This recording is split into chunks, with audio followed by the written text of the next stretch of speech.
ओम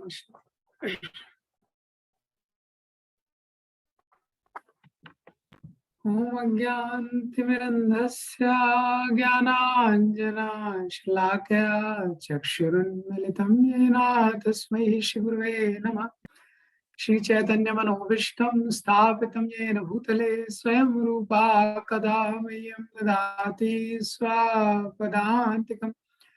वन्देऽहं श्रीगुरो श्रीयुतापदकमलं श्रीगुरून् वैष्णवांश्च श्रीरूपं साग्रजातां सहगना रघुनाथान्वितं तं सजीवं सावधूतं सावधूतं परिजनासहितं कृष्णचैतन्यदेवं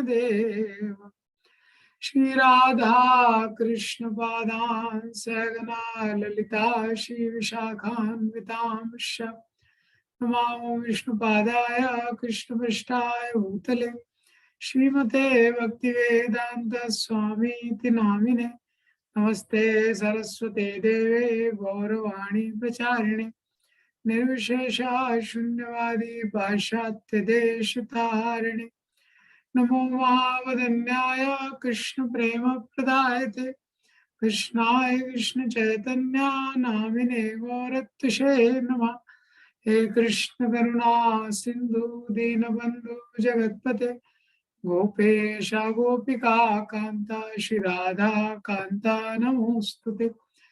तप्त कांचन गौरांगी श्री राधे वृंदावनेश्वरी शुभानुसुते देवी प्रणमामि हरिप्रिये। वाञ्छाकल्पतरुभ्यश्च कृपा सिन्धुभ्येव च पतितानां पावनेभ्यो वैष्णवेभ्यो नमो नमः। जय श्री कृष्ण चैतन्य प्रभु नित्यानंद श्री अद्वैत गदाधर शिवासादि गौर भक्तवृंद। हरे कृष्णा कृष्णा कृष्णा हरे हरे हरे राम राम राम हरे हरे। ओम नमो भगवते वासुदेवाय ओम नमो भगवते वासुदेवाय ओम नमो भगवते वासुदेवाय। नारायणं नमस्कृत्यं नरं चैव नरोत्तमं देवीं सरस्वतीं व्यासं ततो जयामुदीरये। नष्टप्रायेषु अभद्रेषु नित्यं भागवत सेवया भगवती उत्तमा श्लोके भक्ते भवति नैष्ठिकी। कृष्णाय वासुदेवाय देवकी नंदनाय च नंदगोपकुमाराय गोविंदाय नमो नमः। Hare Krishna. So we'll discuss from today onwards. So we were हम लोग ये चर्चा कर रहे थे महाजनों की सीरीज के ऊपर। तो स्वयंभू नारदा शंभू कुमारो कपिलो मिनो प्रहलादो जनको भीष्मो। तो ब्रह्मा जी के जीवन के ऊपर हमने चर्चा किया था पिछली बार। उसके बाद नेक्स्ट उस सीरीज में नारद मुनि है, लेकिन हम लोग पहले प्रहलाद महाराज के बारे में चर्चा करेंगे। आज से मई में नरसिंह चतुर्दशी आने वाला है, तो प्रहलाद महाराज के बारे में चर्चा करेंगे। तो 5-6 सेशन में ये पूरा हो जाएगा जब तक नरसिंह चतुर्दशी आएगा। प्रहलाद महाराज एक बहुत विशेष भक्त हैं। हम देखते हैं भक्त शिरोमणि, the most exalted amongst devotees Prahlad Maharaj. तो इसीलिए प्रहलाद महाराज के ऊपर एक पूरा भागवतम का स्कंद मेजरली प्रहलाद महाराज के ऊपर है। भागवतम में बहुत सारे भक्तों का चर्चा किया गया है, लेकिन ऑलमोस्ट पूरा एक स्कंद हम देखते हैं, जो 7वां स्कंद है वो प्रहलाद महाराज के ऊपर है उस प्रकार से। तो ये जो 7th कैंटो है, तो भागवतम में जो 10 विषयों के ऊपर चर्चा की गई है इन जनरल, तो उसमें जो 7th कैंटो है इसमें उति मतलब वासना, सत वासना और असत वासना, 2 तरह की वासना होती है। वासना मतलब आप डिजायर कह सकते हैं, इच्छा। तो सत वासना मतलब ऑस्पिशियस डिजायर्स, पॉजिटिव डिजायर्स। असत वासना इनऑस्पिशियस डिजायर्स। तो ये 7वें स्कंद में हिरण्यकशिपु का भी वर्णन है जिसकी असद वासना थी, एम्बिशियस था और इतना ज्यादा महत्वाकांक्षी था, कोई उतना महत्वाकांक्षी नहीं होगा, लेकिन नेगेटिव डायरेक्शन। और ऐसे ही प्रहलाद महाराज जो एकदम most exalted devotee, most demonic father, दोनों का एक असाधारण कॉम्बिनेशन ये जो है, ये सातवें स्कंद में। तो सातवें स्कंद का शुरुआत कहाँ से होता है, तो आज से हम स्टार्ट करेंगे अगले कुछ सेशंस में धीरे धीरे इसको। परीक्षित महाराज को संदेह हो जाता है। श्री राजोवाच समाप्रिया सुहृद ब्रह्मन् भूतानां भगवान स्वयं इंद्रियस्यार्थे कथम दैत्यान वधम दिश्मो यथा। तो प्रहलाद युधिष्ठिर प्रहलाद परीक्षित महाराज पूछते हैं कि समम प्रिया सुहृद ब्रह्मन्, हमने तो सुना है भगवान हमेशा सम रहते हैं, भगवान किसी का पक्षपात नहीं करते, भगवान को सब प्रिय है। तो कैसे ये भगवान दैत्यों के प्रति विषम हो गए। तो छठवें स्कंद में भगवान ने देवताओं को हेल्प किया था, देवता और दैत्यों को हराया था। तो उसको देख के क्लियर लग रहा है कि भगवान तो देवताओं का साइड लेते हैं, भगवान देवताओं का साइड लेते हैं और दैत्यों के अपोजिट रहते हैं हमेशा भगवान। तो लेकिन ये भी सुना है कि भगवान तो सम है। गीता में भगवान बोलते हैं समोहम सर्वभूतेषु न मे द्वेषोस्ति न प्रिया, मैं सबके सम हूं, ना मैं किसी से द्वेष करता हूँ ना प्रेम करता हूँ।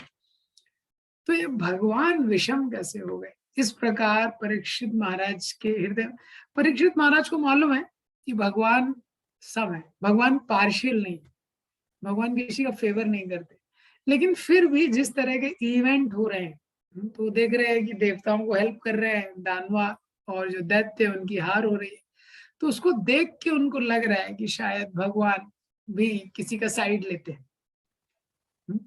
इस संसार में कोई भी एक्टिविटी होती है उससे हम किसी कंक्लूजन पे आ जाते हैं, लेकिन ये संसार में किसी भी क्रिया को देख के, परिस्थिति को देख के बहुत मुश्किल है ये समझना कि ऐसा क्यों हो रहा है, क्योंकि उसके पीछे इतना बैकग्राउंड है जो किसी को नहीं मालूम है, उसके पीछे इतना बैकग्राउंड है जो किसी को नहीं मालूम है, केवल भगवान को ही वो बैकग्राउंड मालूम है।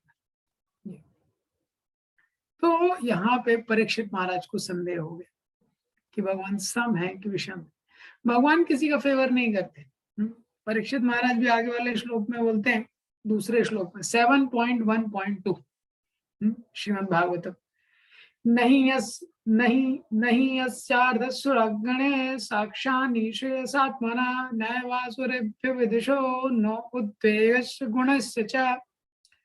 तो परीक्षित महाराज बोलते हैं कि भगवान जो है, भगवान को तो कोई बेनिफिट करने वाला है नहीं, ना भगवान को किसी से डर है, तो भगवान देवताओं की साइड क्यों ले रहे हैं। इस संसार में हम लोग किसी ना किसी की साइड लेते हैं, हमेशा कोई ना कोई पार्टी हम लोग ज्वाइन कर लेते हैं। कॉलेज में कुछ हुआ या हम देखते हैं कि फैमिली लाइफ में कुछ हुआ, लोग एक पार्टी ज्वाइन कर लेते हैं। क्यों ज्वाइन कर लेते हैं, दो कारण से। पहला कारण या तो कुछ भय रहता है, अगर इनको ज्वाइन नहीं करेंगे तो हमको प्रॉब्लम हो जाएगा। दूसरा, ऐसी अपेक्षा रहती है ये कुछ फेवर कर सकते हैं हमारा, ये हमारी कुछ हेल्प कर सकते हैं। तो भगवान को ना किसी से भय है और ना कोई इनको कुछ फेवर कर सकता है, किसी से भगवान को भय नहीं है। भगवान का नाम अभय प्रदान करने वाला है। भजहु रे मन श्री नंद नंदन अभय चरणारविंद रे। ये संसार में जब कोई भगवान के चरण कमलों का आश्रय लेता है वो भय से मुक्त हो जाता है। तो ऐसे भगवान को किसका भय, भगवान को किसी का भय नहीं। तो दूसरा ये हो सकता है कि कोई शायद भगवान को थोड़ा फेवर करने वाला है, तो कोई भगवान को थोड़ा फेवर कर देगा। तो भगवान अपने आप में हमेशा संतुष्ट रहते हैं।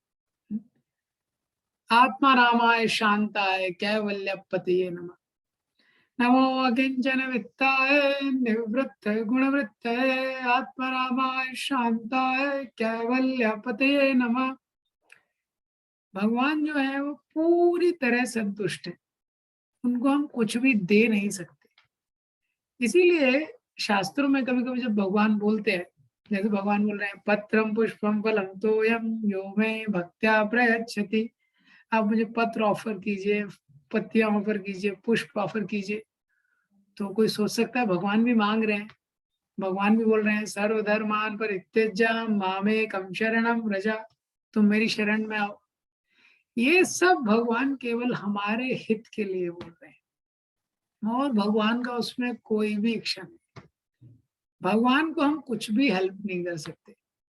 हम किसी भी व्यक्ति को देखिए, किसी का जन्मदिन होता है तो हम लोग कुछ उपहार देना चाहते हैं, तो साधारणतया जब हम उपहार देना चाहते हैं तो सबसे पहले सोचते हैं क्या इसके पास नहीं है, क्योंकि जो उसके पास नहीं है वही मैं उसको दूं तो उसको हेल्प होगा थोड़ा। जैसे किसी के घर में मैरिज होता है, कुछ होता है, तो सारे रिश्तेदार कुछ ना कुछ उपहार देते हैं, तो लोग सोचते हैं ठीक है क्या इसके पास नहीं है, जो नहीं है वो दे देते हैं, इसको हेल्प हो जाएगा। और भगवान के पास कुछ है ही नहीं ऐसा जो भगवान के पास नहीं है। इसीलिए भगवान को प्रेम चाहिए। भगवान के पास केवल जीवात्मा का हृदय नहीं है, बाकी सब कुछ है। इसलिए भगवान बोलते हैं तुम जो भी दे रहे हो है तो मेरे ही, तुम लेकिन थोड़ा हृदय से, थोड़ा प्रेम से तुम मुझे अर्पण करो। जैसे गंगा जी में जब हम ऑफर करते हैं तो गंगा जी का पानी लेके ही गंगा जी को अर्पण करते हैं, उसमें भी गंगा जी प्रसन्न हो जाती है। तो इसी प्रकार से परीक्षित महाराज को संदेह हो रहा है भगवान के पास तो सब कुछ है, तो भगवान को कोई बेनिफिट नहीं कर सकता, तो फिर भगवान इस तरह से क्यों कर रहे हैं। इति नासु 7.1.3 इति नासु महाभागा नारायण गुणान प्रति संशयासु महान जाता तद्भावम शेतुमर्हति। तो परीक्षित महाराज बोलते हैं इस प्रकार से, हे सुखदेव गोस्वामी, ये बड़ा महान संशय मेरे मन में है नारायण के गुणों के प्रति, कि जो नारायण है जो हमेशा से सम थे वो भी विषम हो गए क्या आज। भगवान के गुणों के प्रति मेरे मन में इस प्रकार से बड़ा महान संशय उत्पन्न हुआ है। तो जो भी कोई लीडर रहता है, कोई नेता रहता है, उसका सबसे एक इम्पॉर्टेंट क्वालिटी है, योग्यता है कि वो इम्पार्शियल रहना चाहिए, इम्पार्शियल। और भगवान सबसे बड़े लीडर है, अनंत कोटि ब्रह्मांड नायक है। तो इसीलिए ये बहुत इंपॉर्टेंट है कि भगवान कैसे रहे, इम्पार्शियल। तो भगवान इम्पार्शियल है कि पार्शियल है, इसके प्रति डाउट हो गया परीक्षित महाराज को, इसीलिए बोल रहे हैं कि सुमहान जाता है, बहुत महान संशय मुझे हो गया है, आप इसका निवारण कीजिए। तो सुखदेव गोस्वामी बोलना शुरू करते हैं 7.1.4 श्री ऋषिर्वाच साधु पृष्ठम महाराजा हरिश्चरितमुद्भुतं यद्भागवतं माहात्म्यं भगवद्भक्तिवर्धनं गीयते परमं पुण्यं ऋषिभिः नारदादिभिः नत्वा कृष्णाय मुनये कथयिष्ये हराय कथम्। तो सुखदेव गोस्वामी बोलते हैं साधु पृष्ठम महाराजा, कि आपने बहुत अच्छा प्रश्न किया है। हरिश्चरितम अद्भुतम, क्यों? क्योंकि ये जो आपका प्रश्न है, ये प्रश्न के द्वारा आपने मुझे अवसर दिया है कि मैं भगवान की लीलाओं का वर्णन करूंगा। तो सुखदेव गोस्वामी खुश हो जाते हैं। देखिए शास्त्रों में बार बार ये चीज बताया गया है कि जहां पे भी भगवान के गुणों का वर्णन हो रहा है वो सब प्रकार से शुभ करने वाला है। जहां पे भगवान का वर्णन होने वाला है गुणों का, इस संसार में जहां व्यक्ति को इंटरेस्ट होता है वहां वो अटेंटिव हो जाता है, और जो आप करना चाहते हैं वो आपको बोल दिया जाए। जो आप करना चाहते हैं, जैसे छोटे बच्चे खेलना चाहते हैं, हाँ, तो माता पिता जनरली अलाउ नहीं करते। और सपोज कभी बोल दिया मम्मी ने जाओ थोड़ा खेल के आ जाओ, तो एकदम खुश हो जाएगा बच्चा। ऐसे ही वो खेलना चाह रहा था, वो खेलने के लिए बोल दिया। ऐसे ही जो भगवान के शुद्ध भक्त हैं वो भगवान का गुणगान करना चाहते हैं। तो सुखदेव गोस्वामी है, उनके जीवन में कोई जॉब जॉब प्रोफाइल नहीं है, वो भगवान का गुणगान करने के लिए है। तो अभी परीक्षित महाराज ने प्रश्न कर दिया, वो प्रश्न से भगवान का गुणगान होने वाला है, इसलिए सुखदेव गोस्वामी बहुत खुश हो गए। ये तो जब भी जो दो भक्त मिलते हैं, जनरली डिवोटीज मिलते हैं, तो भगवान का गुणगान करते हैं, करना चाहिए। मंदिर में भी आप देखेंगे, मंदिर में जो नए लोग आते हैं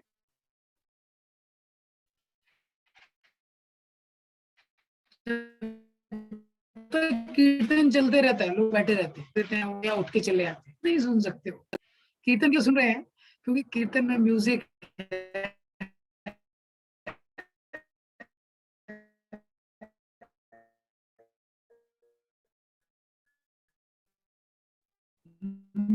थोड़ा एंटरटेनमेंट है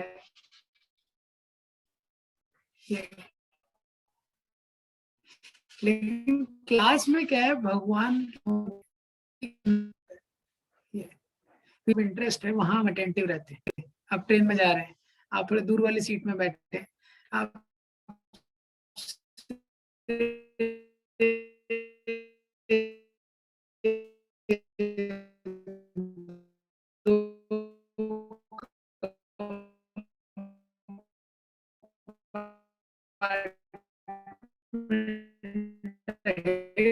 पे भी कोई उस बिजनेस के बारे में इंटरेस्टेड है, दूसरों के फॉल्ट के बारे में। लेकिन भगवान का गुणगान सुनने के लिए जनरली अटेंशन इतना ज्यादा नहीं रहता है, क्योंकि अभी तक वो हमारा एरिया ऑफ इंटरेस्ट नहीं।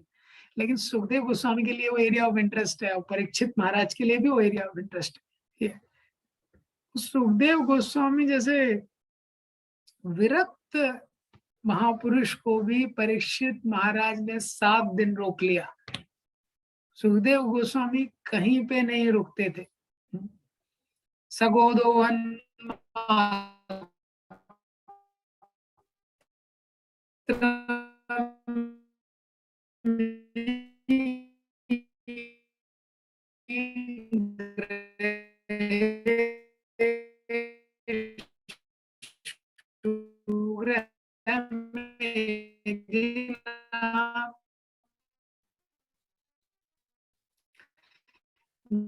जितने में कोई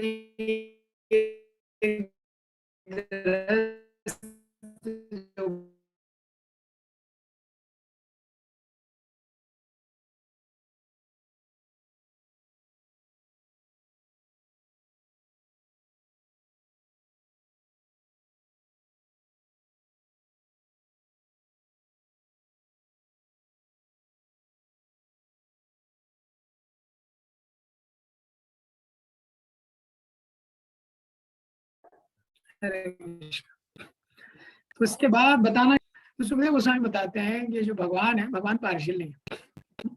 अभी आ रहा है, वॉइस आ रहा है? Krishna Krishna Krishna Hare Hare, it's clear? Yes प्रभु जी, प्रॉब्लम हो रही प्रभु जी। ओके। सो सुखदेव गोस्वामी बताना शुरू करते हैं कि भगवान जो है वो पार्शियल नहीं है। सुखदेव गोस्वामी बताते हैं कि 3 गुणों जो होते हैं, जो 3 मोड्स ऑफ मटेरियल नेचर है, उसके अनुसार तो जब सतोगुण प्रधान रहता है तो देवता जीतते हैं, रजोगुण तमोगुण प्रधान रहता है तो दानव जीतते हैं, तमोगुण प्रधान रहता है तो राक्षस जीतते हैं।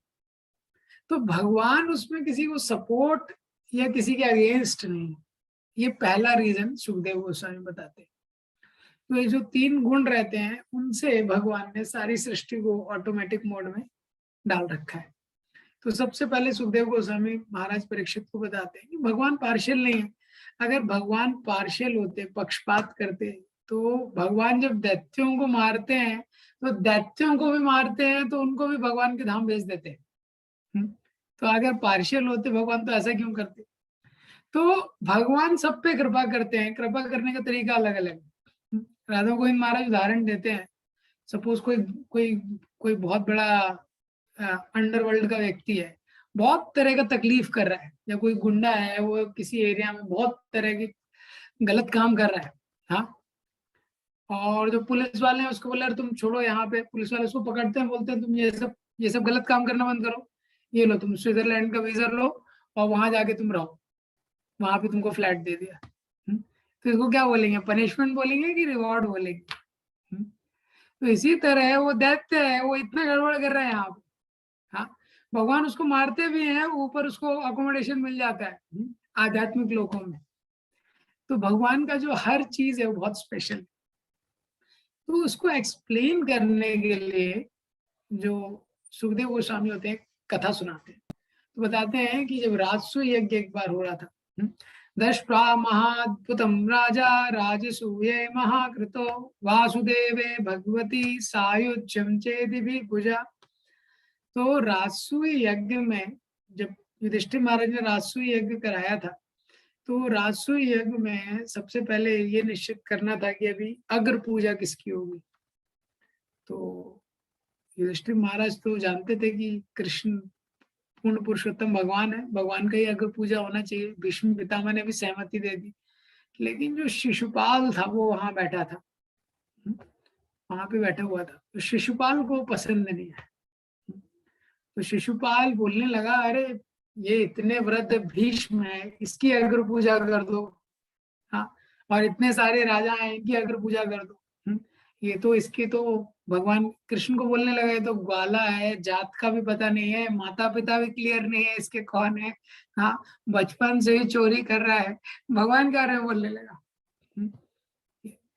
तो कुछ तो तुम लोग बुद्धि लगाओ ऐसे करके, नहीं तो भीम की अगर पूजा कर दो, कम से कम शक्ति तो है। तो इस प्रकार से बहुत प्रकार से भगवान के बारे में अपशब्द बोलने लगे। तो लेकिन वो शिशुपाल की भी मुक्ति हो गई। तो वो देख के जो युधिष्ठिर महाराज थे, वो बहुत उनको संशय हो गया, बहुत उनको आश्चर्य हो गया। अरे ये जो शिशुपाल है, ये तो शुरू से भगवान के बारे में शुरू से गाली दे रहे हैं। अहोवत्यद्भुतं मे तद् दुर्लभं भक्तिमानपि वासुदेवे परे तत्ते प्रापतिश्चैद्यस्य विद्विषा। तो वो बोलते हैं कि अहो अति अद्भुतम, ये बहुत अद्भुत है, दुर्लभम एकांतिकम अपि। ये जो मुक्ति है, जो दुर्लभ है, इसके लिए व्यक्ति कितना कितना प्रयास करते हैं। ये शिशुपाल को मिल गई जो बचपन से भगवान के प्रति द्वेष कर रहा है। तो युधिष्ठिर महाराज बोलते हैं, जो भी भगवान के प्रति द्वेष करता है वो तो नरक में जाता है। और हमने सुनी है कहानी किसकी, वेन राजा की। वो जो वेन राजा था, अंग महाराज का पुत्र, भगवान से द्वेष करता था, तो मरने के बाद बड़ी घोर यातना और बड़े गहरे नरक में हो गया। दम घोष सुता पापा आरभ्य कल भाषणात्। तो ये जो दम घोष सुता पापा, ये जो शिशुपाल है, वो बचपन से ही पाप कर रहा है। आरभ्य कल भाषण, जब से शिशुपाल का जन्म हुआ, हाँ, तब से ही भगवान को गाली दे रहा है। वो छोटे बच्चे होते हैं, जब भी छोटे बच्चे जनरली, छोटे बच्चे जब बोलना शुरू करते हैं तो जनरली माँ का नाम लेते हैं, माँ से इतना प्रेम मिलता है, जनरली माँ का नाम लेते हैं, माता पिता इस तरीके से। लेकिन जो शिशुपाल था, वो बचपन से ही एकदम भगवान को गाली दे रहा था, और वो बचपन से दे रहा था और कोई चेंज नहीं आया उसमें। अभी इतना बड़ा हो गया है, लेकिन वो कंसिस्टेंटली उसने वो एक प्रोजेक्ट छोड़ा नहीं, मेंटेन करके रखा। युधिष्ठिर महाराज बोल रहे हैं, बचपन जब पैदा हुआ तब गाली दिया और अभी तक ये आपको गाली दे रहा है, हमेशा। तो वो कैसे इसका ऐसे उद्धार हो गया, कैसे ये जो शिशुपाल दंतवक्र हैं, इन्होंने इतना आपसे देश किया। तो क्या हुआ, राजसूय यज्ञ में जब शिशुपाल ने 80 90 ऐसे गाली देते रहा, तो भगवान ने शिशुपाल की माँ को एक वरदान दिया था, उनकी बुआ थी। तो जैसे शिशुपाल का जन्म हुआ था, 3 आंखें थी, 3 हाथ थे, एक एक्स्ट्रा आई, एक्स्ट्रा हैंड।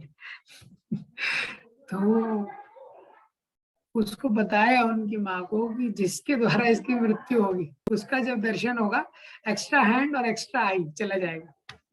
तो जब भगवान उसको देखने आए, तो भगवान देखने आए तो एक आंख चला गया, एक हैंड चला गया। तो बुआ जी समझ गई ये एनकाउंटर करने वाले। तो उन्होंने बोला, अरे आप मेरे इसको मत मारिएगा, मेरे पुत्र को मत मारिएगा। तो भगवान ने बोला बुआ जी कि मैं इसकी 100 गलतियां तक माफ कर दूंगा। हाँ, भगवान में बड़ा सहन शक्ति है, 100 गाली कोई सुन सकता है ना, बहुत मुश्किल है, सुन नहीं सकता है कोई। भगवान पूर्ण पुरुषोत्तम भगवान हैं, और उनमें कोई, हाँ, अपाप विद्वम परम पवित्रम, कुछ भी उनमें कलमश नहीं है। लेकिन फिर भी तो क्या है, शिशुपाल भगवान को कई बार गाली देता था, लेकिन उसको पता था काउंटडाउन, तो काउंटडाउन पता था तो रुक जाता था पहले, 30-40 ऐसे कई बार हुआ, तो भगवान छोड़ देते। अब लेकिन राजसूय यज्ञ में बोले जा रहा है 90, 95, 99 भगवान गिन रहे हैं, 95 का भगवान काउंटिंग स्टार्ट कर देते, तभी भी वो बोल रहा है। और जैसे ही 100 100 गालियां देता है, उसके बाद भगवान के हाथ से सुदर्शन चक्र निकलता है, हाँ, उसकी मृत्यु हो जाती है और शिशुपाल के शरीर से ज्योति निकलती है, भगवान के शरीर में प्रवेश कर जाती है।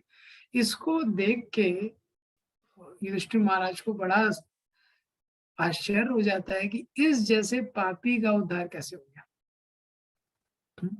इसके जैसा जो पापी है, इसका उद्धार किस प्रकार से हो गया। तो नारद मुनि बताना शुरू करते हैं, तस्माद् वैरानुबन्धेन निर्वैरेण भयेन वा स्नेहात् कामेन वा युञ्जात् कथाञ्चन नेक्षते पृथक्।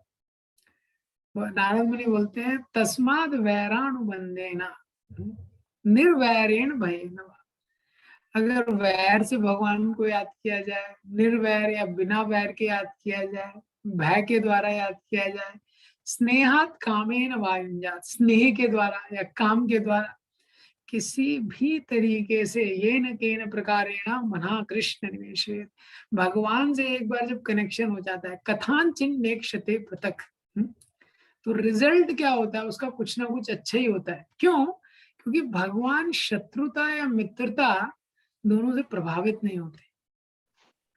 किसी भी तरीके से व्यक्ति के जीवन में कृष्णा की एंट्री हो जाती है, तो हम देखते हैं ये संसार में भी अलग अलग तरह से लोग भगवान के प्रति आकर्षित होते हैं, अलग अलग प्रकार से लोग भगवान के साथ संबंध बनाते हैं, लेकिन फिर भी कैसे भी किसी से देखते हैं, पूजा साइड में देखेंगे लड्डू गोपाल का लोग पूजा करते हैं, वो रखे रहते हैं अपने घर में, हाँ, तो उनका पूजा करते रहते हैं, वो वात्सल्य भाव में उनको अपने बच्चे की तरह ट्रीट करते हैं वो।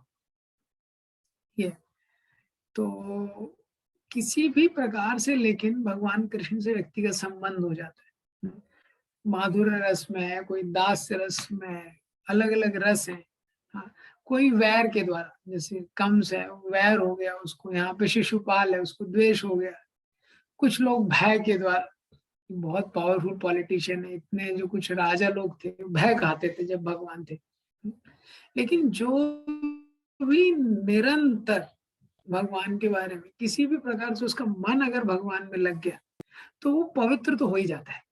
उदाहरण दिया गया है, जैसे आग है, आप उसको स्पर्श करेंगे तो आप जलेंगे ही जलेंगे, तो छोटा बच्चा स्पर्श करे बिना जाने, या कोई बड़ा व्यक्ति स्पर्श करे जानने के बाद, या कोई इलेक्ट्रिकल इंजीनियर स्पर्श करे जिसको उसको पूरा डिटेल पता है, तीनों को आग जलाएगी। इसी प्रकार से कृष्णा का कनेक्शन जब जीवन में हो जाता है तो भगवान से कनेक्शन में व्यक्ति पवित्र हो जाता है। अभी यही जो श्लोक है, इसको अगर आप दूसरे तरीके से देखेंगे, ये संसार में हम किसी के साथ भी संबंध बनाते हैं, तो किसी के साथ सपोज तस्माद वैरानुबंधेन, किसी के साथ वैर हो गया, एनिमिटी हो गई, तो हमेशा डर बना रहेगा उस संबंध में, वो आपको भी दुखी करेगा, सामने वाले को भी दुखी करेगा, करेगा कि नहीं, दोनों लोगों को दुखी करेगा, आप भी टेंशन में रहेंगे, सामने वाला भी टेंशन में रहेगा। इसी तरह से इस संसार में किसी के साथ स्नेह भी हो गया, तो स्नेह में भी क्या होगा, क्योंकि वो जो संबंध है वो शाश्वत नहीं है, तो स्नेह में भी टेंशन बना रहेगा, आपको भी थोड़ा टेंशन रहेगा, सामने वाले को भी टेंशन रहेगा। किसका टेंशन रहेगा? स्नेह कभी कम ना हो जाए, करेक्ट। दूसरा क्या है कि कभी ये संबंध टूट ना जाए, उसका टेंशन रहता है। तो ये संसार में किसी भी तरह हम संबंध बनाते हैं उसमें एक एंजाइटी बना रहता है, और भगवान के साथ किसी भी तरह से व्यक्ति संबंध बनाए उसका कुछ ना कुछ भलाई होगा, something good will happen like that. So that's why connection with Krishna is good in all ways, in all terms. Connection with Krishna is always good. तो हम इसलिए देखते हैं कि वो चोर का उदाहरण आता है, वो चोर होता है, वो लेक्चर में आते एक दिन बैठ जाता है, तो भगवान के सौंदर्य का वर्णन कर रहा होता है वो प्रवक्ता, कि कैसे भगवान इतने सुंदर है, यशोदा मैया कैसे भगवान का श्रृंगार करती है, श्रृंगार करने में कितने प्रकार के गहने पहनाती हैं, किस किस प्रकार की अंगूठियां पहनाती हैं, कैसे माला पहनाती हैं, कितने कितने मूल्यवान है वो सारे जेल्स, ये सोने हीरे माणिक के, कैसे कैसे भगवान का श्रृंगार करती हैं। और चोर बोलता है इसमें तो लॉटरी लग जाएगी, इतना छोटा बच्चा है और इसके पास सब कुछ है, हाँ इसको कर लिया मतलब एक प्रोजेक्ट लाइफ सक्सेसफुल हो जाएगी। तो लेक्चर के बाद वो प्रवक्ता पूछते हैं कोई प्रश्न है, कोई प्रश्न नहीं करते, वो चोर हाथ खड़ा करता है। तो बोलता है एड्रेस क्या है इसका, ये जो आपने बताया है इसका एड्रेस क्या है ये व्यक्ति का। तो बताते हैं तो वृंदावन में है। तो वो पूरा मेडिटेट करते हुए चोर पूरा वो सोचता है भूल ना जाऊं क्या क्या है इसके पास, हाँ चोरी करना है तो पता रहना चाहिए क्या क्या चोरी करना है। पूरा मेडिटेट करते हुए भगवान ने कैसे कंगन पहने हैं, कैसे वैजयंती माला पहनी है, कैसे हीरों का सुंदर माला उन्होंने पहना है, कैसा क्या गार्लैंड है, कौन कौन सी अंगूठी पहनी है, पूरा उसका चिंतन करते हुए, हाँ पूरा चिंतन करते हुए वृंदावन पहुंचता है। वो चिंतन के द्वारा ही वो एक्चुअली काफी शुद्ध हो जाता है पहुंचते पहुंचते ये हाँ, और इतनी तीव्र इच्छा होती है वहां उसको भगवान का दर्शन भी हो जाता है। तो ये भगवान के कनेक्शन में बड़ा शुद्धिकरण है। हम लोग भी अपने जीवन में देख सकते हैं, जैसे भगवान के बारे में ज्यादा सुनते हैं, भगवान के बारे में ज्यादा पढ़ते हैं, बहुत शुद्धिकरण हो जाता है बैकग्राउंड में, हमको पता नहीं चलता है। यथा वैराणु वंदेन मध्यस्तन्वर्तयम् यत् न तथा भक्ति योगेन इति मे निश्चिता मति। नारद भी बोलते हैं कि कई बार तो क्या होता है भक्ति में भी इतना इंटेंस एब्जॉर्प्शन नहीं होता है। भक्ति में एब्जॉर्प्शन में कभी कभी इतना भगवान में मन व्यक्ति नहीं लगा पाता है जितना वैर में लगा लेता है। इस प्रकार से नारद मुनि बोलते हैं, किसके लिए बोलते हैं, एनकरेज करने के लिए। कामा द्वेषाद भया स्नेहाद यथा भक्तेश्वरामना आवेश्या तद अगम्यत्वा भवस्तद गतिम गता। तो नारद मुनि बोलते हैं बहुत सारे लोगों ने भूतकाल में, हाँ किसी ने काम के द्वारा भगवान में मन लगा लिया, किसी ने द्वेष के द्वारा, अलग अलग तरीके से भगवान में जिसने भी जिस प्रकार भगवान में मन लगाया वो शुद्ध हो गया। गोप्या कामात, गोपियों ने काम के द्वारा, भयात कंसो, कंसा ने भय के द्वारा, द्वेषा चेद्यो शिशुपाल ने देश के द्वारा, संबंधात वृष्णया स्नेहाद, और जो वृष्णि वंशवासी थे, वृष्णि वंश में जो लोग थे उन्होंने स्नेह के द्वारा, यूयम भक्त्या वयम विभो, सारे ऐसे राजाओं का उद्धार हो गया। तो नारद मुनि यहाँ पे उदाहरण दे रहे हैं कि किसी ने स्नेह के द्वारा, किसी ने द्वेष के द्वारा, किसी ने वैर के द्वारा भगवान में जैसे ही मन लगाया उनका कल्याण हो गया। तो जब इस प्रकार के श्लोक होते हैं व्यक्ति को लगता है ये तो अच्छा है, फिर द्वेष कर लेना चाहिए भगवान से। हाँ भक्ति में तो पता नहीं कभी इतना भगवान की याद आएगी कि नहीं। हाँ जिससे झगड़ा होता है उसकी याद आ जाती है, उसकी याद हमेशा रहती है। हाँ? लेकिन ये जो उदाहरण दिए गए हैं आचार्य बताते हैं इसलिए नहीं दिए गए कि हम लोग द्वेष के द्वारा भगवान को याद करें, क्योंकि वो भक्ति नहीं है। भक्ति की जो परिभाषा रूप गोस्वामी ने दी है वो क्या है, अन्नविलासिता शून्यम ज्ञान कर्माद्यानावृतम नरुकूलेन कृष्णानुशीलनम भक्तिरुत्तम। तो उसमें एक शब्द आया है क्या, अनुकूलेन, जो भगवान के अनुकूल है वो भक्ति। ये तो इसीलिए हमको ऐसा नहीं करना चाहिए कि इस प्रकार से, हाँ प्रतिकूल भाव से भगवान के प्रति कनेक्शन बनाने का कोशिश नहीं करना चाहिए। तो नारद मुनि ने जब ये कहानी सुनाई, पूरा कहानी सुनाने के बाद नारद मुनि बोलते हैं ये जो दो लोग थे ये साधारण लोग नहीं थे। कौन थे ये भगवान हरि के ही दास थे। वैकुंठ में वास करने वाले ये भगवान हरि के दास थे, जिनको शाप के कारण यहाँ पे आना पड़ा। तो फिर युधिष्ठिर महाराज को प्रश्न हो जाता है कि दर्शा कस्य वाशापो हरि दर्शा विमर्शना अश्रद्धेया इवा भाति हरिर एकांतिनम भवा। युधिष्ठिर महाराज बोलते हैं कि दर्शा कस्य वा शापो, किस कैसा शाप हरिदासा विमर्शना, भगवान के जो दास हैं, जो वैकुंठ में रह रहे हैं, उनको कौन श्राप दे सकता है? अश्रद्धया इवा भाति, मेरे को इस पे श्रद्धा नहीं हो रही। युधिष्ठिर महाराज बोल रहे हैं मुझे इस पे विश्वास नहीं हो रहा है कि भगवान के दासों को कोई श्राप दे सकता है। तो फिर नारद मुनि उनको पूरा कहानी बताते हैं कि ये जो ब्रह्मा जी के पहले जो 4 मानस पुत्र थे, ये जो भगवान ब्रह्मा जी के पहले 4 मानस पुत्र बहुत विशेष है। इनकी उम्र 5 साल से ऊपर जाती नहीं है, हालांकि कई कई वर्षों से रह रहे हैं, लेकिन ये 5 साल से ज्यादा बूढ़े नहीं होते, और इस सब के सब भगवान को पूरी तरह से जानने वाले हैं। तीसरा चीज, ये जो तीनों, ये जो चारों, जो सनक सनातन सनंदन सनत, ये जो 4 ब्रह्मा जी के जो पुत्र हैं, जो पूरी तरह से सेल्फ रियलाइज्ड हैं और ये कथा के बड़े प्रेमी हैं। इनमें से एक व्यक्ति कथा करता है, 3 सुनते हैं, फिर दूसरा करता है, अगले 3 सुनते हैं, तीसरा करता है। इस प्रकार से ये स्वच्छंद रूप से विचरण करते रहते हैं। इनको कहीं कोई रोक टोक नहीं है, कहीं पे भी नो एंट्री नहीं है इनके। तो जब एक बार वैकुंठ में जा रहे थे, जय विजय ने रोक दिया। जय विजय ने बोला, अरे इतने छोटे बच्चे हैं, कुछ उन्होंने, इतने छोटे बच्चे हैं ना, कुछ कपड़े पहने, कहाँ जा रहे हैं वैकुंठ में, ऐसे कैसे एंट्री कर रहे हैं? हाँ, तो जब उन्होंने इस प्रकार से रोक दिया, तो ये जो 4 कुमार थे, इन्होंने बोला कि आप वैकुंठ में रहने के लायक नहीं, क्योंकि आपके मन में जो द्वंद है, आपके मन में द्वेष है।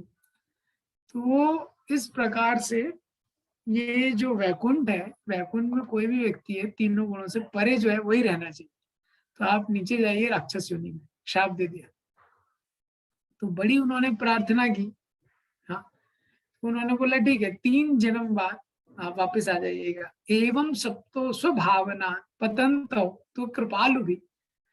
तो ये जो 4 कुमार थे, ये भी बड़े कृपालु थे, लेकिन श्राप दे दिया। तो बोला 3, तो यही जो कुमार हैं, तो फिर नारद मुनि ने बताया कि ये जो ब्रह्मा जी के, ये जो जय और विजय थे, ये इस पृथ्वी पे आए। जब पृथ्वी पे आए तो यही जो जय और विजय है, हिरण्यकशिपु, हिरण्याक्ष, शिशुपाल और दंतवक्र और रावण और कुंभकर्ण बने। तो यही बने हिरण्यकशिपु और हिरण्याक्ष, यही बने शिशुपाल और दंतवक्र, जिनको कृष्ण भगवान ने मारा। यही बने रावण और कुंभकर्ण, तो त्रेता युग में भगवान राम आए और उन्होंने इसका वध किया। और यही बने हिरण्याक्ष, जिनका वराहदेव ने वध किया, और हिरण्यकशिपु, जिनका नरसिंहदेव ने वध किया। हाँ, तो जब हिरण्यकशिपु के बारे में बता रहे थे, तो हिरण्यकशिपु के बारे में बताते बताते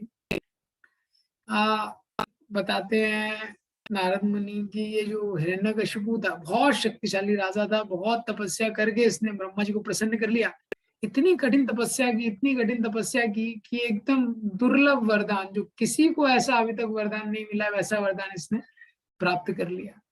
और इस प्रकार से ब्रह्मा विष्णु और शिव को छोड़ के सबके ऊपर राज्य करने लगा। हिरण्याकशिपु पुत्रम प्रहलाद केशव प्रियम। लेकिन इसके 4 पुत्र थे, उसमें से एक पुत्र का नाम क्या था? प्रहलाद। और वो जो प्रहलाद था, केशव प्रियम, भगवान कृष्ण को बड़ा ही प्रिय था। तो ऐसा जो प्रहलाद था, उसको अलग अलग सारे अच्छे गुणों से प्रहलाद जो थे वो सुशोभित थे। ऐसे प्रहलाद को अलग अलग प्रकार से हिरण्यकशिपु यातना देने लगा। अनेक प्रकार से उसको मारने के लिए जब हिरण्यकशिपु यातना देने लगा, तब नरसिंहदेव प्रकट हुए। स्तंभे सभायाम न मृगम न मानुषम। तो स्तंभ से हिरण्यकशिपु को मारने के लिए नरसिंहदेव प्रकट हुए, और नरसिंहदेव ने हिरण्यकशिपु का वध कर दिया। तो फिर युधिष्ठिर महाराज को फिर प्रश्न होता है, श्री युधिष्ठिर उवाच विद्वेषो दयिते पुत्रे कथम आसीन महात्मनि ब्रूहि मे भगवन्नेन प्रह्लाद अच्युतात्मता। तो हिरण्यकशिपु युधिष्ठिर महाराज पूछते हैं, विद्वेष हो दयिते पुत्रे, अपने पुत्र से कैसे द्वेष हो गया? हाँ, तो नारद मुनि ने तो शॉर्ट में सारा कवर कर दिया था, पहले चैप्टर में 7th कैंटो ओवर कर दिया था उन्होंने। हाँ, उन्होंने बोला देखो, शिशुपाल दंतवक्र को कृष्ण ने मारा, रावण कुंभकर्ण को राम ने मारा, और हिरण्यकशिपु हिरण्याक्ष को वराहदेव और नरसिंहदेव ने मारा। तो युधिष्ठिर महाराज ने फिर से प्रश्न किया विद्वेषो दयिते पुत्रे कथम आसीन महात्मनि।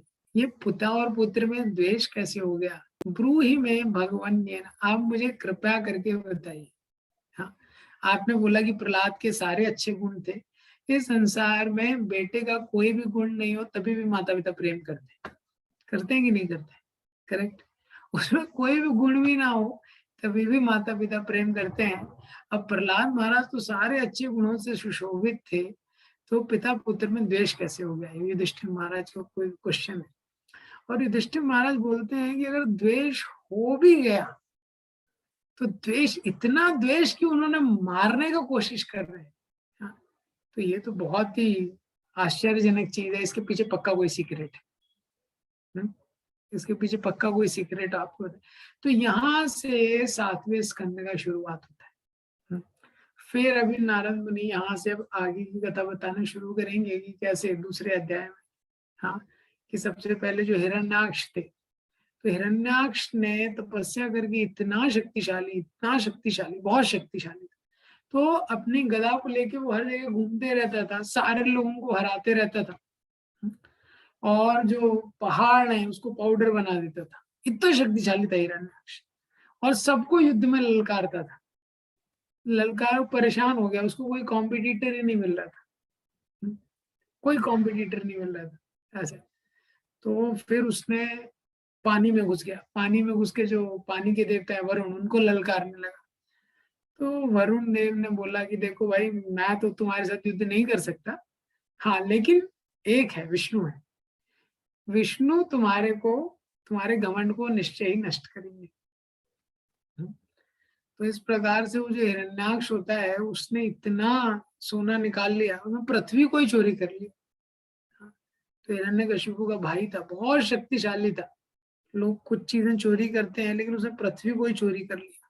हाँ, पृथ्वी अपनी स्थिति से पूरी गायब हो गई।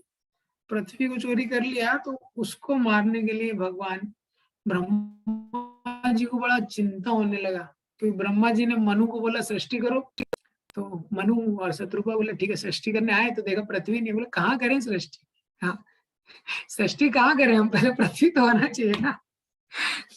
तो वापस जाके इन्फॉर्म किया ब्रह्मा जी को, भाई पृथ्वी नहीं है। तो ब्रह्मा जी को बड़ा चिंता हो गया कि अभी क्या किया जाए, क्या किया जाए। तो जब वो इस प्रकार चिंतन कर रहे थे कि क्या किया जाए, तो ब्रह्मा जी के नाक से अंगुष्ठ रूप में, जितना ये अंगूठा रहता है, इतना छोटा एक वराह निकला, और थोड़े ही क्षणों में वो वराह हो गए कि एकदम हिमालय के समान विशाल हो गया वो वराह, इतना बड़ा हो गया, इतना बड़ा हो गया। तो जब इतना बड़ा हो गया वो वराह, तो वराह को देख के सब लोग एकदम, अभी भगवान जब वराह के रूप में आए, सुअर के रूप में आए, तो कोई सोच सकता है कैसा रूप है। भगवान किसी भी रूप में आते हैं बड़े सुंदर लगते हैं। जैसे ही भगवान वराह के रूप में आए, सारे देवता इकट्ठे हो गए, सारी अप्सराएं नृत्य करने लगी, गंधर्व गान करने लगे, विद्याधर प्रार्थनाएं करने लगे, ऋषि मुनि जो है वेदों से रचनाएं बोलने लगे। भगवान किसी भी रूप में आते हैं सबसे सुंदर रहते हैं। शांताकारं भुजगशयनं पद्मनाभं सुरेशं विश्वाधारं गगन सदृशं योगी ध्यान गम्यम। तो भगवान किसी भी रूप में आए बहुत सुंदर लगते हैं भगवान। तो इतना सुंदर भगवान का वराह के रूप में, और इतने बड़े भगवान। हाँ, और वो भगवान ने फिर हिरण्याक्ष के साथ युद्ध किया। तो हिरण्याक्ष का उन्होंने युद्ध किया, हिरण्याक्ष को उन्होंने मारा। अलग अलग जगह अलग वर्णन, एक जगह वर्णन है कि भगवान ने उसको कान के नीचे मारा। हाँ, कान के नीचे भगवान ने उसको एक थप्पड़ मारा, उसका मृत्यु हो गया हिरण्याक्ष। तो फिर भगवान ने पृथ्वी को स्थापित किया। वराहदेव का साइज बताते, इतना बड़ा उनका साइज था कि वराहदेव का जो शरीर में, जो हमारे शरीर में जो पोर्स होते हैं जिससे पसीना निकलता है, वराहदेव के शरीर के एक पोर में पृथ्वी के सारे समुद्रों का जल आ सकता था। इतना बड़ा वराहदेव का साइज था। तो इस प्रकार से वराहदेव आते हैं, उनको मारते हैं। तो हिरण्यकशिपु बड़ा टेंशन में आ जाता है। हिरण्यकशिपु बोलता है कि ये विष्णु क्या है, विष्णु ने चीटिंग करके मेरे भाई को मार दिया, तो अब मैं इसका बदला लूंगा। तो हम देखते हैं सारी जगह जो दैत्यों की एक भावना रहती है, उनकी एक प्रकार से ऐसी भावना है बदला लेने की। हाँ, तो ये जो पहला अध्याय है, इसके बाद अभी ये जो चर्चा आगे बढ़ेगी, लेकिन पहले अध्याय में 4 जो main prominent lessons Sukhdev Goswami हमको बताते हैं। पहला लेसन कि भगवान जो है वो पार्शियल नहीं है, भगवान इम्पार्शियल है। ये और भगवान बेस्ट करते हैं, हर लिविंग एंटिटी के लिए एग्जैक्टली जो बेस्ट हो सकता है वो भगवान अरेंजमेंट करते हैं। वो जीवात्मा को भी नहीं पता है कि मेरे लिए ये बेस्ट हो सकता है। इसीलिए सबसे अच्छी प्रार्थना है, पृथु महाराज का जब जन्म हुआ तो पृथु महाराज ने जब 99 यज्ञ किए तो उसके बाद ब्रह्मा जी ने बोला अब आप आगे मत कीजिए। तो विष्णु जी प्रकट हुए, तो विष्णु ने पृथु से बोला कि मैं तुमसे बहुत प्रसन्न हूँ, तुम मांग लो, जो भी तुम मांगना चाहते हो मांग। तो पृथु महाराज वहां बोलते हैं कि पुत्र को क्या चाहिए पिता से बेहतर कौन जानता है। पृथु महाराज वहां पे क्या बोलते हैं, पुत्र को क्या चाहिए पुत्र से बेहतर पिता जानते हैं, तो जो भी आपको बेस्ट लगता है वो मुझे दीजिए। तो ये एक सबसे बेस्ट प्रार्थना है, because Krishna knows the best, what is best for us. ये संसार में अपनी बुद्धि और योजना के द्वारा हम कभी भी नहीं समझ पाएंगे कि हमारे लिए किस परिस्थिति में क्या बेस्ट है। कितना भी हम दिमाग लगा लें हम ये नहीं समझ पाएंगे। ये अब दूसरा चीज बताया गया है कि यहाँ पे सुखदेव गोस्वामी जैसे ही उनको मौका मिलता है भगवान की ग्लोरीज करने के लिए, बड़े खुश हो जाते हैं सुखदेव गोस्वामी कि चलो अब तो भगवान का गुणगान करने का मुझे मौका मिलेगा। ये तो दूसरा चीज यहाँ पे ये बताया गया है कि जितना हम भगवान के ग्लोरीज के बारे में सुनेंगे, हालांकि भगवान की ग्लोरीज अनलिमिटेड है, भगवान की कथा अनलिमिटेड है। यम ब्रह्मा वरुणेन्द्र रुद्र मरुता स्तव वेदे सांग गत्म उपनिषदे गायन्ति यम सामगा ध्यानेन ध्यानावस्थित तद्गतेन मनसा पश्यन्ति यं योगिना यस्यान्तान् विदुषुरासुरगणा देवाय तस्मै नमः। तो क्या बताया गया है, यम ब्रह्मा वरुणेन्द्र रुद्र मरुता स्तुन्वन्ति दिव्यस्तवे। यम ब्रह्मा, ब्रह्मा जी, वरुण, यम ब्रह्मा जो वरुण है ब्रह्मा जी हैं, रुद्र हैं, मरुदगण है, ये सब भगवान की स्तुति कर रहे हैं दिव्य प्रार्थनाओं से। और जितने जितने वेद हैं, वेद सांग उपनिषद है, ये जो वेद हैं उपनिषद है, गीयंत यम सामगा, ये भी भगवान के गुणों का गान कर रहे हैं। ध्यानेन अवस्थित तद्गतेन मनसा, और ध्यान में जितने योगी लगे हैं वो भी भगवान के गुणों पे चिंतन कर रहे हैं। यस शांतान विदु, ये सब भी लेकिन नहीं जान पाते, सुर असुर गणा, देवता और दानव कोई भी नहीं जान सकते कि भगवान की कितनी गोड़ी है। देवाय तस्मै नमः, ऐसे भगवान को मैं प्रणाम करता हूँ। तो यहाँ पे सुखदेव गोस्वामी दूसरा लेसन बताते हैं कि भगवान के गुण अनंत हैं और हम जो हैं बहुत सीमित हैं, तो हम कभी भी भगवान का अच्छी तरह से पूरी तरह से गुणगान नहीं कर सकते पर्याप्त मात्रा में। हाँ, लेकिन हमारा शुद्धिकरण पर्याप्त मात्रा में हो जाता है जब हम अपनी क्षमता के अनुसार भगवान के गुणों को बोलते हैं, भगवान के बारे में सुनते हैं। तीसरा इंपॉर्टेंट लेसन इसमें बताते हैं कि किसी भी तरह से भगवान से जिसका कोई कनेक्शन होता है उसको बेनिफिट होता है। ये न केन प्रकारेण मना कृष्ण निवेश। तो ये संसार में और भगवान से कनेक्शन में ये अंतर है। संसार से हमारा किसी भी प्रकार से कनेक्शन होगा, किसी भी प्रकार से हमारा संसार से कनेक्शन होगा, उसमें कोई ना कोई प्रॉब्लम आ ही जाएगी। संसार में आप किसी से भी संबंध बनाइए, कुछ ना कुछ आप देखेंगे उसमें एक समय बाद कुछ ना कुछ प्रॉब्लम आ जाए। भगवान से किसी भी प्रकार से व्यक्ति भगवान को अप्रोच करे, किसी भी प्रकार से भगवान को कनेक्शन हो, उसको कुछ ना कुछ बेनिफिट श्योरली होगा, क्योंकि कृष्ण पूर्ण पवित्र है। तो मन जब भी कृष्ण में लगता है, कैसे भी किसी का मन कृष्ण में लगता है, वो प्योरीफाई होता है। ये तो ये तीसरा लेसन यहाँ पे बताते हैं। और चौथा ये बताते हैं कि हम देख सकते हैं इतना पूरा कथा सुनने के बाद नारायण मुनि बैकग्राउंड बताते हैं। तो इसी तरह हर जीवात्मा का एक बैकग्राउंड है। हम लोग भक्तों के साथ भी रहते हैं कई बार, तो हम लोग तुलना करने लगते हैं, मेरे जीवन में ऐसा क्यों, दूसरे के जीवन में ऐसा क्यों। और ज्यादातर ये संसार में व्यक्ति को लगता है मेरे जीवन में दूसरों के जीवन से ज्यादा प्रॉब्लम है। हर व्यक्ति को ऐसा लगता है मेरे लाइफ में चीजें ज्यादा कॉम्प्लेक्स है, ज्यादा डिफिकल्ट है, बाकी लोगों के लाइफ में भगवान ने अच्छा अरेंजमेंट किया है, मेरे लाइफ में ज्यादा प्रॉब्लम। लेकिन क्या है, हर के जीवन में यूनिक प्रॉब्लम।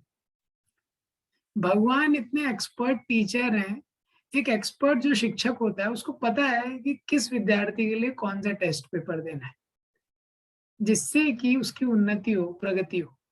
ये तो भगवान हर के लिए इंडिविजुअल टेस्ट पेपर सेट करते हैं। ये तो कोई भी कॉलेज है उसमें एक क्लास रहती है, 60 बच्चे हैं, सबके लिए ऑलमोस्ट सेम टेस्ट पेपर आता है। और अगर सेट भी हैं तो एटलीस्ट 2-3 सेट ही बनाएगा कॉलेज वाले, उससे ज्यादा नहीं बना सकते। और वो उसको 4-5 साल ही देते हैं। जैसे आप पीएचडी कर रहे हैं कहीं, तो 2 से 5 साल अलग अलग कॉलेज का लिमिट रहता है। 2 साल में आप कंप्लीट कीजिए आइडियली, मैक्सिमम 5 साल। 5 साल के बाद वो आपको कॉलेज से भगा देंगे। ये तो हर कॉलेज का एक लिमिट रहता है, ऐसा नहीं कि आप फेल होते जा रहे हैं पढ़ाते रहे।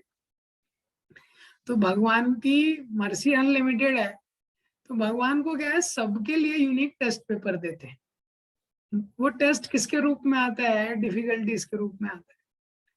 लेकिन भगवान की मर्जी अनलिमिटेड है, भगवान किसी को रिजेक्ट नहीं करते। कितनी बार भी हम फेल हो, भगवान टेस्ट देते रहेंगे जब तक हम पास नहीं होंगे। ये तो इसीलिए दूसरे का टेस्ट पेपर से कंपैरिजन करने से कुछ होने नहीं होता है। हर व्यक्ति का एक बैकग्राउंड है। हम जो भक्ति कर रहे हैं, कुछ भी कर रहे हैं, हम सब अपना अपना कर्म लेके आए। अब हर परिस्थिति का उपयोग किस प्रकार से भगवान के निकट जाने में लगाया जाए, ये मनुष्य जीवन की सार्थकता है। ये मनुष्य जीवन की सार्थकता है कि किस प्रकार से अब हम भगवान से जुड़ जाए, कोई भी परिस्थिति है।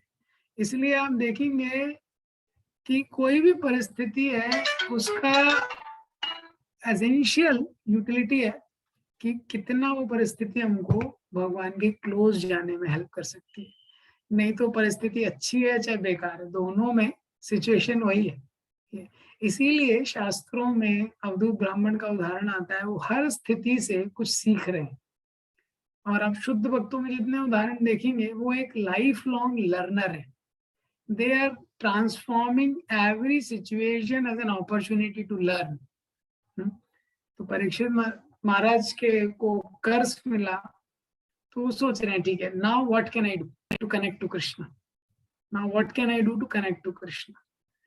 सो वृत्ता चित्रकेतु महाराज को पार्वती जी ने शाप दे दिया, वो सोचते हैं no, okay now what can I do to connect to Krishna. ये तो सिचुएशन हर के लाइफ में अलग अलग है, बट सिचुएशन का एसेंस क्या है, वो सिचुएशन में क्या हम सीख सकते हैं, क्या लर्न कर सकते हैं और कृष्णा से कैसे कनेक्ट कर सकते हैं। और पांचवा और बहुत इंपॉर्टेंट लेसन ये है कि क्योंकि कृष्णा ऑल मर्सीफुल है, परम दयालु है भगवान, इसीलिए जो भी मेरे जीवन में अभी करंट परिस्थिति है, ये भगवान का एक बहुत विशेष अरेंजमेंट है मेरे लिए। तो बहुत इंपॉर्टेंट है मुझे देखना कि इस सिचुएशन में मैं क्या लर्न कर सकता हूँ और भगवान से कैसे कनेक्ट कर सकता हूँ। और ये सिचुएशन भगवान को पता है। Krishna is very much aware what I am going through, right. तो इस प्रकार से अभी आगे कथा आगे बढ़ेगी, 7th कैंटो की। नेक्स्ट संडे इसको कंटिन्यू करेंगे। बहुत बहुत धन्यवाद आप लोगों का सुनने के लिए। किसी का कोई एक प्रश्न है तो ले सकते हैं, अगर किसी को कोई प्रश्न है।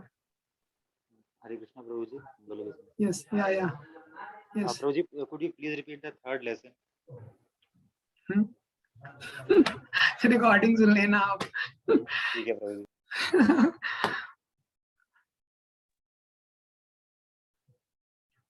Okay, thank you very much. Hare Krishna प्रभु जी। यस, शुभम प्रभु। प्रभु जी, जैसे आपने बताया कि संसार में मतलब हम किसी के बात भी संबंध बनाते हैं तो उस टाइम बाद कोई ना कोई प्रॉब्लम आ जाता है। तो जब हम लोग भक्तों के संग में रहते हैं तो ये चीज़ क्या तब भी होगा ऐसा? या होता है तो फिर हमें कैसे डील करना चाहिए? भक्तों के संग में भी दृष्टिकोण भौतिक होगा तो प्रॉब्लम आ जाएगा। इसीलिए संबंध बनाने तो जरूरी है संसार में, लेकिन संबंधों में केंद्र में भगवान को रखना जरूरी है। तो जब तक भगवान केंद्र में रहेंगे, सस्टेनेंस वाला जो फैक्टर है, कोई भी चीज तभी सस्टेन्ड रहती है जब भगवान रहते हैं। जब तक भगवान को आप हटा देंगे तो कोई भी चीज सस्टेनेबल नहीं रहेगी। तो भगवान को केंद्र में रखिए, और भक्तों के साथ जब हम रिलेट करते हैं तो हमको उनके जो बैड क्वालिटीज है उस पर फोकस नहीं करना चाहिए। क्योंकि भक्त मतलब क्या है, दामोदर गौर पूर्णिमा में बहुत अच्छा उदाहरण दे रहे थे। वो बोल रहे थे जैसे कभी कभी प्रसादम होता है फेस्टिवल में, तो फिर प्रसादम होता है फेस्टिवल में, तो प्रसादम के बाद एक दो ही प्लेट धोना है तो लंबी लाइन लग जाती है प्लेट धोने के लिए। अभी कोई व्यक्ति वो लाइन में पीछे लगा है प्लेट धोने के लिए, लाइन आगे, तो कोई बोलेगा अरे इतना समय खा लिया है इसने, अभी तक इसका प्लेट गंदा है। तो ये बोलने का कोई मतलब नहीं है, थोड़ा समय आएगा उसका भी नंबर आएगा, उसका प्लेट धुल जाएगा। इसी तरह जो सारे भक्त हैं, भक्त अपने प्रयास में लगे हुए हैं किस प्रकार से भक्ति करना है ये, तो उनके अवगुणों पे जो अपेरेंट बैड क्वालिटीज है उस पर फोकस नहीं करना चाहिए। आचार्य बोलते हैं it's like a spot on the moon, moon is very beautiful, still there are spots like that. तो और दूसरा चीज क्या है, डिस्क्रिमिनेट करना इंपॉर्टेंट है।